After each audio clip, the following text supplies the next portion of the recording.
നമുക്ക് സന്ദീപ് വാര്യർ BJP പ്രതിനിധീകരിച്ചു. സന്ദീപ്, ഇപ്പോഴത്തെ നിലയിൽ 238 സീറ്റുകളാണ് ഭാരതീയ ജനതാ പാർട്ടിക്ക് ലഭിക്കുക. 2 എണ്ണം ജയിച്ചു, 236 ലീഡ് ചെയ്യുന്നു. കേവല ഭൂരിപക്ഷത്തിന് നല്ല കുറവുണ്ട്. വേണമെങ്കിൽ ഈ മുന്നണികളിലെ കക്ഷികൾ തെലുങ്കുദേശവും അതുപോലെ തന്നെ JDU ഒക്കെ കളം മാറാനുള്ള സാധ്യതയുമുണ്ട്.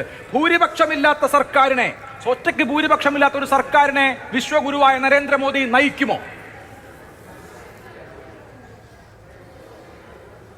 10 വർഷം തുടർച്ചയായി ഒരു രാജ്യം ഭരിച്ച ശേഷം ഒരു പ്രധാനമന്ത്രി വീണ്ടും ജനങ്ങളെ അഭിമുഖീകരിച്ച് വീണ്ടും പൂർണ്ണമായിട്ടുള്ള ഭൂരിപക്ഷം നേടിയിരിക്കുകയാണ്. മുന്നണിയായിട്ടാണല്ലോ മത്സരിച്ചിട്ടുള്ളത്. അദ്ദേഹത്തിൻ്റെ നേതൃത്വത്തിലുള്ള ദേശീയ ജനാധിപത്യ സഖ്യമാണ് മത്സരിച്ചത്. ഇപ്പോൾ ഏകദേശം 300 സീറ്റുണ്ട്. ആ 300-ൽ കവിഞ്ഞ സീറ്റുകൾ, ഈ തെരഞ്ഞെടുപ്പിൻ്റെ ഫലം പൂർണ്ണമായി വരുന്നതേ ഉള്ളൂ, 300-ൽ കവിഞ്ഞ സീറ്റുകളോടെ മൂന്നാമതും നരേന്ദ്രമോദി പ്രധാനമന്ത്രിയാവാൻ പോവുകയാണ്. ഒരു സംശയം ആ കാര്യത്തിൽ വേണ്ട. വളരെ കംഫർട്ടബിളായിട്ട് 5 വർഷം ഭരിക്കുന്ന ഒരു സർക്കാർ, ആ സർക്കാരുമായി പ്രധാനമന്ത്രി നരേന്ദ്രമോദി മൂന്നാമതും അധികാരത്തിൽ വരും. അതിലൊരു തർക്കവും വേണ്ട. നോക്കൂ, 2014-ലായിരുന്നെങ്കിൽ 200 സീറ്റായിരുന്നു നരേന്ദ്രമോദിയുടെ നേതൃത്വത്തിൽ BJP നേടിയിരുന്നെങ്കിൽ പോലും നിങ്ങൾ മോദി തരംഗം എന്ന് വിളിക്കുമായിരുന്നു. ഇതിപ്പോൾ 2 തവണ തുടർച്ചയായി 84-ന് ശേഷം ഒരു പാർട്ടി ഒറ്റയ്ക്ക് തന്നെ ഭൂരിപക്ഷം നേടി. ഇത്തവണ ഏതാനും സീറ്റുകളുടെ കുറവ് ഒരുപക്ഷെ സംഭവിച്ചേക്കാം. ഇനിയും സീറ്റുകളുടെ കൗണ്ടിങ് പ്രോസസ്സ് ബാക്കിയാണ്. എന്നാൽ പോലും ഞങ്ങൾ ഉദ്ദേശിച്ച നേട്ടം ചില സംസ്ഥാനങ്ങൾ ഉണ്ടാക്കാൻ കഴിഞ്ഞിട്ടില്ലെങ്കിൽ പോലും ഇതൊരു ഹിസ്റ്റോറിക്കലായിട്ടുള്ള നേട്ടമാണ്.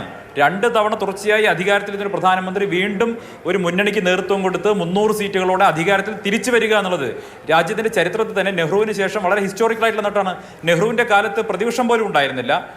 അക്ഷരത്തിൽ പ്രതിപക്ഷമില്ലാത്ത ഒരു സമയത്താണ് നെഹ്റു അധികാരത്തിൽ വരുന്നത്. ഇവിടെ ഏറ്റവും പ്രതികൂലമായ സാഹചര്യത്തിൽ, കോവിഡ് അടക്കമുള്ള സാഹചര്യങ്ങളിൽ അതിനെ മുഴുവൻ പടവെട്ടിക്കൊണ്ട് ഒരു പ്രധാനമന്ത്രി മൂന്നാമതും അധികാരത്തിൽ വരിക എന്ന് പറഞ്ഞാൽ തീർച്ചയായിട്ടും വോട്ട് പെർസെൻറ്റേജ് നോക്കിക്കഴിഞ്ഞാൽ കഴിഞ്ഞ തവണത്തേതിനേക്കാൾ കൂടുതൽ വോട്ടാണ് മോദിക്ക് ലഭിച്ചിട്ടുള്ളത്, BJPക്ക് ലഭിച്ചിട്ടുള്ളത്.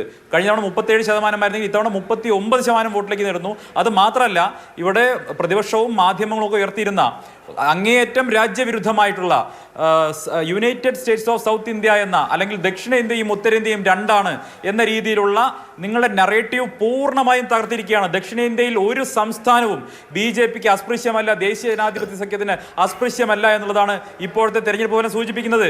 കർണാടകയിലും തെലങ്കാനയിലും ആന്ധ്രയിലും കേരളത്തിലും തമിഴ്നാട്ടിലും എല്ലാം ദേശീയ ജനാധിപത്യ സഖ്യത്തിൻ്റെ പ്രസൻസ് ഉണ്ട്. ഞങ്ങൾ അക്കൗണ്ട് തുറന്നിരിക്കുന്നു. നോക്കൂ, നിങ്ങൾ തൃശ്ശൂരിലെ വിജയം നോക്കൂ.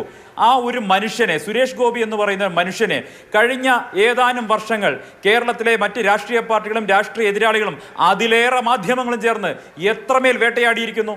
ഒരു പാവപ്പെട്ട, ഒരു സാധാരണക്കാരനായ നിഷ്കളങ്കനായ സുരേഷ് ഗോപി എന്ന് പറയുന്ന മനുഷ്യസ്നേഹിയുടെ ഓരോ വാക്കുകളും അളന്നു തൂക്കി അതിലെ പൊളിറ്റിക്കൽ കറക്റ്റ്നെസ് നോക്കി ആ മനുഷ്യനെ വേട്ടയാടിയതിന് സമാനമായി കേരളത്തിൽ മറ്റാരെങ്കിലും വേട്ടയാടിയിട്ടുണ്ടോ? ഒരു വ്യക്തി സ്വന്തം വിശ്വാസത്തിന്റെ ഭാഗമായി ലൂർദ് മാതാവിന് സമർപ്പിച്ച സ്വർണ്ണ കിരീടത്തിലെ സ്വർണത്തിന്റെ അളവെടുക്കാൻ പോയ നാണം കെട്ട ഇവിടുത്തെ രാഷ്ട്രീയ എതിരാളികളും മാധ്യമങ്ങളും ഇന്ന് ആ മനുഷ്യനോട് മാപ്പ് പറയണം.